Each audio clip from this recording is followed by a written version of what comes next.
നമസ്കാരം സുഹൃത്തുക്കളെ. ഹിന്ദു ദൈവങ്ങൾ വെറുതെ ആരെയും അനുഗ്രഹിക്കുകയില്ല. നമ്മുടെ രോഗങ്ങളും ദുരിതങ്ങളും കഷ്ടപ്പാടുകളും സാമ്പത്തിക ബുദ്ധിമുട്ടുകളും മാറണമെങ്കിൽ നമ്മൾ ആത്മീയ ജ്ഞാനം ഗ്രഹിച്ച് ഭഗവാന്മാരെ ദേവകളെ തൊഴണം. എങ്കിലേ മാത്രമേ നമുക്ക് ഫലം ലഭിക്കുകയുള്ളൂ. നമ്മുടെ പാവപ്പെട്ട അവസ്ഥയും രോഗങ്ങളും ദുരിതങ്ങളും എല്ലാം കഴിഞ്ഞ ജന്മ കർമ്മത്തിൻ്റെ ഫലങ്ങളാണ്. അത് ചിലർക്കെല്ലാം അറിയാം.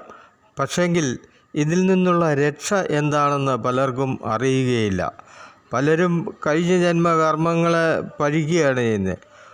ഇനിയിപ്പോൾ കഴിഞ്ഞ ജന്മം പോയി കർമ്മങ്ങൾ ചെയ്ത് ഇപ്പോൾ സൂഹിക്കാനാവുമോ എന്നൊക്കെയാണ് പലരും വിചാരിക്കുന്നത്. കൂടാതെ പലരും എല്ലാം കഴിഞ്ഞ ജന്മ കർമ്മത്തിൻ്റെ ഫലമാണ്, ഇനിയിപ്പോൾ ഞാൻ എന്ത് ചെയ്യാനാണ് എന്ന് വിചാരിച്ച് നിരാശപ്പെടുന്നവരും ഉണ്ട്. എന്നാൽ ഈ നിരാശകളെല്ലാം മാറും. ആത്മീയ ജ്ഞാനം ഗ്രഹിച്ചാൽ നമ്മുടെ ദുരിതങ്ങളും ദുഃഖങ്ങളും മാറും. ഹിന്ദു ദേവകൾ ഫലദാതാക്കളാണ്. അത് പലർക്കും അറിയാം. ഫലദാതാക്കളാണ് ഹിന്ദു ദൈവങ്ങൾ. പക്ഷേ അവരുടെ മുമ്പിൽ ചെല്ലുന്നത് ജ്ഞാനം ഗ്രഹിച്ച് കർമ്മങ്ങൾ ചെയ്തിട്ട് വേണം. എങ്കിൽ മാത്രമേ അനുഗ്രഹം ലഭിക്കുകയുള്ളൂ. നമ്മുടെ രോഗങ്ങളും ദുരിതങ്ങളും പാവപ്പെട്ട അവസ്ഥയുമെല്ലാം കഴിഞ്ഞ ജന്മ കർമ്മത്തിൻ്റെ ഫലമാണ്. അത് മാറണമെങ്കിൽ ആത്മീയ ജ്ഞാനം ഗ്രഹിച്ച് കഷ്ടപ്പെടണം. ആത്മീയ ജ്ഞാനമില്ലെങ്കിൽ ജീവിതം വളരെ ബുദ്ധിമുട്ടാണ്. കഷ്ടപ്പെടുന്നതൊക്കെ നമുക്ക് വളരെ ബുദ്ധിമുട്ടായിട്ട് തോന്നും. എന്നാൽ ആത്മീയ ജ്ഞാനം ഗ്രഹിച്ചാൽ കഷ്ടപ്പാടുകളൊന്നുമില്ല. ആത്മീയ ജ്ഞാനമില്ലാതെ കഷ്ടപ്പെട്ടാലും മതി. പക്ഷെങ്കിൽ അതുകൊണ്ട് താൽക്കാലികമായ സുഖങ്ങൾ ലഭിക്കും. നമ്മുടെ രോഗങ്ങളും ദുരിതങ്ങളും പാവപ്പെട്ട അവസ്ഥയും മാറുകയില്ല. ജ്ഞാനം ഗ്രഹിച്ച് കർമ്മങ്ങൾ ചെയ്തെങ്കിലേ, പ്രവൃത്തികൾ ചെയ്തെങ്കിലേ നല്ല കർമ്മങ്ങളായി, നല്ല പുണ്യങ്ങളായി നമ്മുടെ ആത്മാവിൽ കുടികൊള്ളുകയുള്ളൂ. ജ്ഞാനം ഗ്രഹിച്ച് പ്രവൃത്തികൾ ചെയ്തെങ്കിലേ ആ പ്രവൃത്തികളുടെ ഫലം അടുത്ത ജന്മവും കിട്ടുകയുള്ളൂ. നമ്മുടെ ജന്മം ഇവിടം കൊണ്ടൊന്നും അവസാനിക്കുന്നതല്ല. ഇങ്ങനെ കോടിക്കണക്കിന് കിടക്കുകയാണ്. നമ്മൾ കോടിക്കണക്കിന് ജന്മങ്ങൾ കഴിയുകയും ചെയ്തു. എന്നാൽ ഇതൊന്നും ഓർമ്മയില്ലാത്തത് എന്തുകൊണ്ട് എന്ന് ചോദിച്ചാൽ അതിൻ്റെ രീതി അങ്ങനെയാണ്. കഴിഞ്ഞ ജന്മത്തെ പറ്റി നമുക്ക് ഓർമ്മ വന്നാൽ നമ്മൾ ഈ ജന്മത്തെ പ്രവർത്തികളൊന്നും ചെയ്യുകയില്ല. നമ്മൾ കഴിഞ്ഞ ജന്മത്തെപ്പറ്റി ഓർത്ത് സങ്കടപ്പെട്ടുകൊണ്ടോ സന്തോഷിച്ചുകൊണ്ടോ ഇരിക്കും. അതുണ്ടാവാതെ ഇരിക്കാനാണ് നമുക്ക് അത് ഓർമ്മയില്ലാത്തത്. തന്നെയുമല്ല, ഓരോ ജന്മവും ഓരോ അധ്യായം പോലെയാണ്. കഴിഞ്ഞത് കഴിഞ്ഞു, ഇനി പുതിയ ജന്മം, പുതിയ അധ്യായം എന്നുള്ളതാണ് സൃഷ്ടിയുടെ രീതി, അല്ലെങ്കിൽ സൃഷ്ടി വിധി. എങ്കിലും ചിലർക്കൊക്കെ ഈ കഴിഞ്ഞ ജന്മത്തിൻ്റെ ഓർമ്മകൾ ചെറുതായിട്ടൊക്കെ ലഭിക്കാറുണ്ട്. അത് നമ്മളെ ഓർമ്മപ്പെടുത്തുകയാണ്. കഴിഞ്ഞ ജന്മം ഉണ്ടായിരുന്നു എന്നതിനെ പറ്റി ഓർമ്മപ്പെടുത്തുകയാണ്.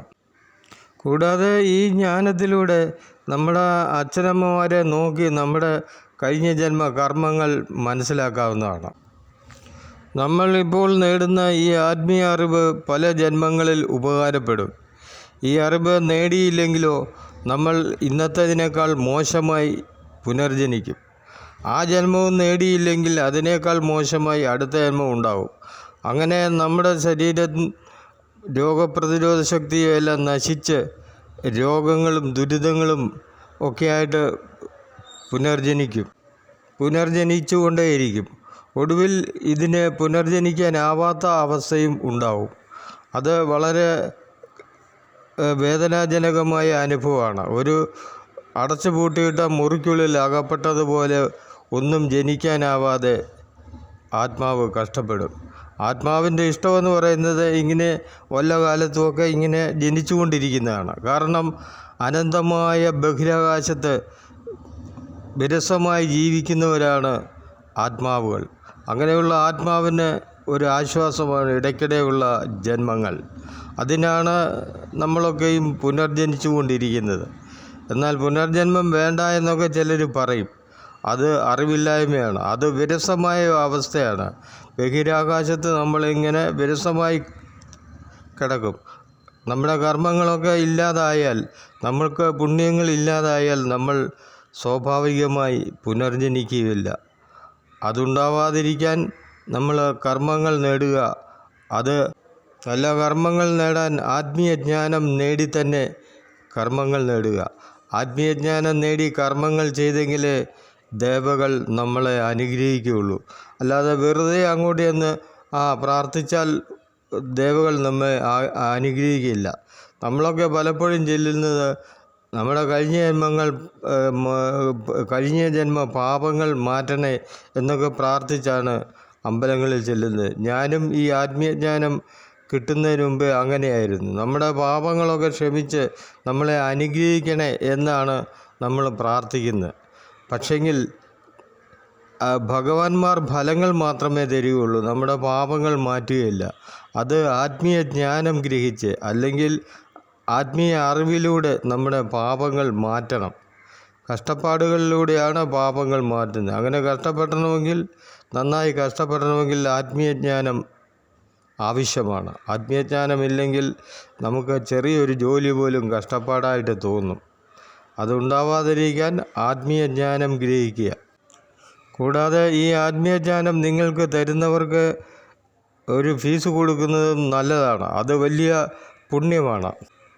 അതിനാൽ ആത്മീയജ്ഞാനത്തിൽ താല്പര്യമുള്ളവർ എനിക്ക് ആത്മീയം എന്ന് SMS അയയ്ക്കുക അല്ലെങ്കിൽ വിളിക്കുക.